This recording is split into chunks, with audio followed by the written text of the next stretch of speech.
Coat shone in the sun, he was right on time, and all around his branch line, the countryside seemed prettier than ever before.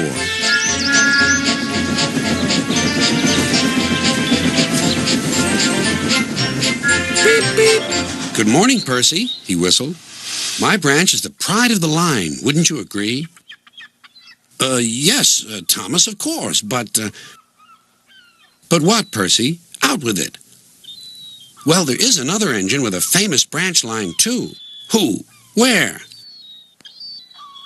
His name's Stepney. He's far away, but Sir Topham Hatt says he may visit us. When? Oh, someday. And Percy hurried away. Meanwhile, Stepney was puffing steadily along his line. It isn't very long, and that made him feel a little sad.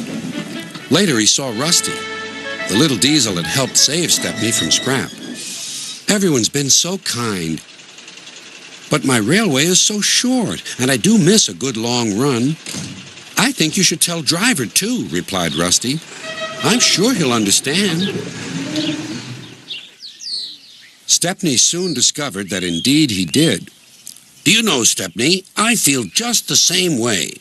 That evening he had exciting news. Guess what, Stepney? Sir Topham Hatt has invited us to visit the other engines on his railway. Manager agreed. It'll be a really long run to get there.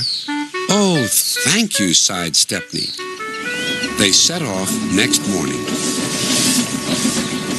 By now, all the other engines were talking about Stepney. He runs a famous branch line. Did you know that? Said Percy. Thomas was feeling a little jealous. Huh. It may be famous, but my branch is the first on the line. Everyone knows that, too. And he huffed away to fetch his coaches. Look, squeaked Percy. Why have they all come? There's no train yet. But Percy was wrong. The signal dropped, and from far away an engine whistled. Here he comes, yelled Douglas. Stepney puffed proudly through the junction.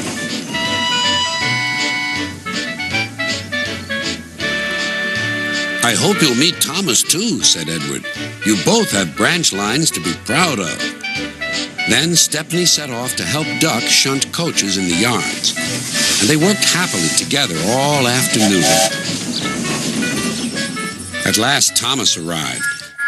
Sorry, can't talk. It's time for my last branch line train. Mustn't be late.